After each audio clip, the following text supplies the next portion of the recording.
How's it going, guys? I'm the Twiz, and today I want to talk to you about my top 10 favorite movies of the decade. Not this decade, that would make no sense, but last decade, 2010 to 2019. New Year's was the other day, and it's always hard not to get a little wistful as the year wraps up, but this time it was 10 years wrapping up, and you start to think about just everything that happened in the past decade, for better or worse. And while there are a lot more important things than movies, obviously, it's always kind of fun to reflect on what was good and what was bad. In the last decade, I had a lot of cinematic growth happening to me personally.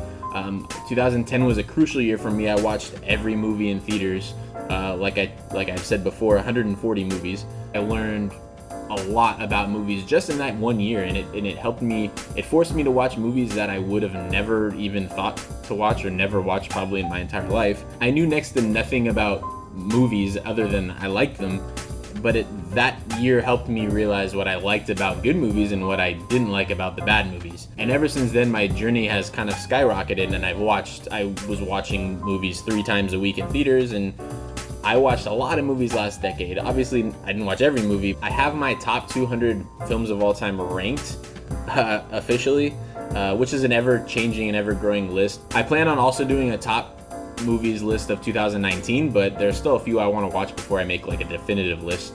So without further ado, here's my top 10 favorite movies of last decade. Number 10, Moneyball. This one hits number 52 on my list overall.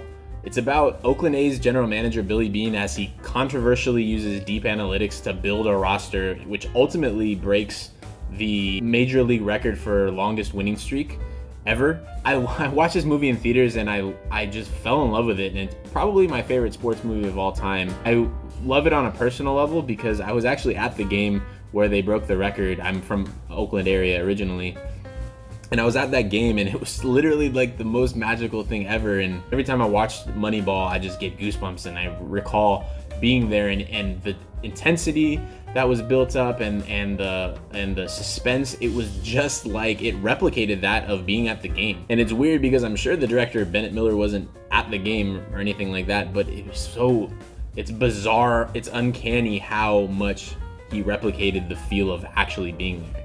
And besides that, even beyond a personal level, Aaron Sorkin has an incredibly deep script. He makes like this dry scenario, or a would-be dry scenario, interesting. Pretty much all of it is behind the scenes. You see it from Billy Beane's perspective. He's building this team, he's hiring people to help him build this team, he's making relationships, and ultimately it leads to this big climax, and it's just a phenomenal movie. Number 9, Robot and Frank. This one hit number 48 on my list overall. It's about an old dude, like curmudgeonly old guy played by Frank Langella, and he used to be a jewel thief, and his adult kids buy this robot for him, like this artificial intelligence robot who does everything for him because they're afraid he's gonna, like, something bad's gonna happen to him. He's against having this robot, and but then he realizes that this robot might be able to help him on one last heist. So he kind of forms this bond with his robot, and it's hilarious and it's deep. And I remember watching this in the theaters and being like on the edge of my seat and just smiling like the whole time. And it's kind of one of the more unexpected movies I think on my list, but man, if you have a chance to watch Robot and Frank, I highly recommend it. It's a really good movie. Number 8, Dawn of the Planet of the Apes. This one hits number 41 on my list overall. It's the second movie in the reboot trilogy of The Planet of the Apes, which is one of my favorite series of all time. The first film back in 1968, I like that one better than this one, but this one has got to be my second favorite in the whole series.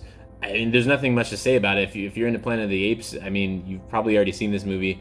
It was just so good. It's like from start to finish, it's poetic, it's brilliant, the acting's really good, just the way it expands the universe is amazing. If you're a fan of the Apes movies, this one is gotta be towards the top of your list for sure. Number 7 on my list is Briggs Be Bear. This one hit number 39 overall on my list, and it's written and starring Kyle Mooney, who's from Saturday Night Live, and he's like probably the funniest dude in the world to me right now, at least in the industry. He kind of has a surrealism, subversive style of humor that I just find, it just hits the nail on the head of the type of stuff that I like. So Briggs Be Bear is about this guy, James, who's kind of like a man-child, and he's obsessed with this children's TV show called Briggs Be Bear Adventures, only to come to find out that it was a TV show made by his parents only for him. And it's a lot of surprises happen throughout the movie, and I don't want to spoil anything, but if you like just bizarre concepts and like strange movies, you gotta watch Briggs Be Bear. It's one of my favorite comedies of all time. The movie is incredibly deep, but buries the humor under the surface, so people who are looking for it will find it and appreciate it, but it's not gonna hit the mark for everybody. But if you've never seen it, give it a shot. You might like it. It might introduce you to a style of comedy that you like, and if nothing else, check out Kyle Mooney's YouTube videos back in the day before he was on SNL. They're like my favorite things on YouTube ever. Number 6 is Fast 5. Number 38 on my overall list. This was the first Fast and Furious movie I watched in theaters, and I remember my wife and I binged the first 4, and then this one came out and we were like, holy cow, this was an amazing movie. And it kind of bridges the gap between the first 4 movies where the series was going, and then now where the series kind of is ending up. In my opinion, it's the best movie in the Fast and Furious series, and I remember we watched it in theaters and we just couldn't believe what we just saw, and we couldn't stop talking about it or thinking about it for like weeks. And it made a big impact on our lives, and I still love the series, although it's kind of gotten crazy now. And it was the first movie with Dwayne Johnson, and I'm not a huge Dwayne Johnson fan. I don't think the series will ever hit the mark that this one set. But yeah, Fast 5 is just a really good movie. Really great action movie. Number 5, How to Train Your Dragon. Number 36 on my overall list. 2010 was a great year for animated movies. This one was just a prime example of how good animation was getting in 2010. And obviously you have some duds like Alpha and Omega, which also came out that year, and I can't think of another one off the top of my head. We were also entering a territory where animated movies were just, people were realizing they can just crank them out at a high rate, and they were kind of losing their quality. How to Train Your Dragon is about a young Viking, Hiccup, and he has to go through this rite of passage where he kills a dragon. In his society, that's what they need to do. They hate dragons, they see them as villains. So Hiccup finds this dragon called the Nightbreed, which is like the most feared of all the dragons, and he befriends him instead of killing him, and he tries to basically change his society to see dragons as good rather than bad. Every time I watch it, I get chills. It's just a beautiful movie visually and emotionally. It's basically perfect. Number 4 on my list is Peanut Butter Falcon from last year, 2019. It's at 33 overall on my list. I might be falling prisoner to the present with this one. Only time will tell if it gets lower down my list, but Shia LaBeouf is my favorite actor, and this is probably my favorite movie by him. And no, I don't love every movie that he's ever been in. Like some people say, oh, Shia's in it, so of course you love it. It's about this guy, Zach, who has Down syndrome, and he escapes from the home that he's in to follow his dreams of becoming a professional wrestler. And along the way, he meets Shia's character, Tyler, who kind of just helps him on his journey, and they learn about each other and they build this relationship, and it's just so good. And there aren't a lot of movies that can make you laugh and cry at equally effective rates, but this is one of them, and check out Peanut Butter Falcon, it's really good. Number 3 on my list is Mad Max Fury Road. Number 32 overall on my all-time list. There are a few movies that I think you can call perfect. Mad Max Fury Road is one of them. From start to finish, it's an adrenaline rush. It's probably one of the best action movies of all time. To me, Terminator 2 is the best action movie of all time, but this one might be second on that list. The action literally never stops, and it's always really good. Just the way it's choreographed and the way it's directed by George Miller, he absolutely kills it. It's visually stunning, and the performances are solid. It stars Tom Hardy as Max in this post-apocalyptic Earth, and he's a vigilante who kind of just goes around restoring order in certain societies. And in this one particular society, there are these female slaves, and he helps them escape. And Charlize Theron is in the movie too, and is that Theron or Theron?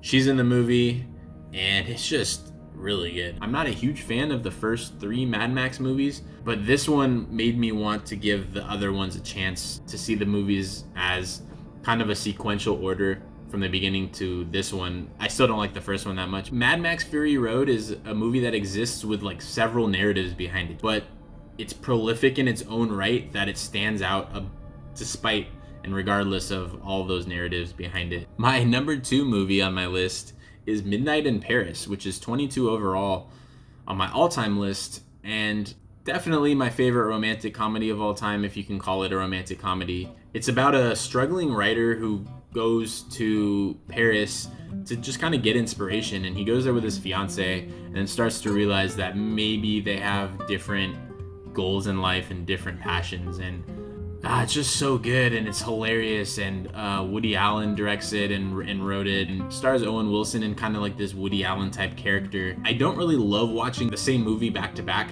but this movie I watched 3 times within like a week or two. Watched it the first time back in 2012 when it got all the Oscar hype. I saw it and I was like, this movie is so good, and I showed it to my wife right after that, and then I watched it again a week later. I just couldn't stop thinking about this movie, and I couldn't stop talking about this movie. And the thing is, it's a movie that's not going to hit the same with everyone. I think everyone can appreciate it, but I don't think everyone will appreciate it for what it means to the people who love it. Midnight in Paris is one of the movies that influenced me to become a writer, specifically a screenwriter. It's about nostalgia and magic, and without giving anything away, it's just a really good movie. You got to check it out. My number 1 movie of the last decade is none other than Toy Story 3. Number 6 on my all-time movie list. This, talk about perfect movies. It's the best animated movie of all time, objectively, and it's just so good. It's like every moment, not even every scene is perfect, every moment is perfect.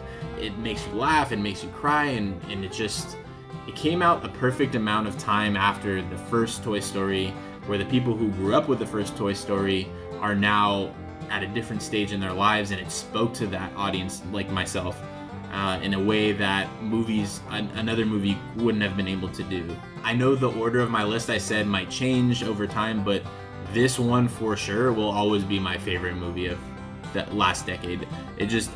Nothing can top this movie for me. I remember watching it at midnight, and it changed just the way I expected movies to be. 2010, like I said, it was an amazing year for animated movies, and Toy Story 3 is at the top of that list, and top of the list of all animated movies in my opinion, because it's a perfect movie. So there you have it. Those are my favorite movies of last decade. Some other ones I want to shout out are 7 Psychopaths, Hacksaw Ridge, The Nice Guys, Despicable Me, Shutter Island, Little Monsters from this last year. There's just so many good movies from this decade. Out of my top 200 movies list, 76 of them were from this last decade, which is a lot. And obviously, like I said, I might just be falling prisoner to the present, but there are a lot of good movies this decade or last decade. If you want to check out my top movies of all time list, I'll put a link to those below. And make sure you like this, subscribe, and look forward to future videos. Most importantly, a top 10 from 2019. So I'll catch you guys next time. Later.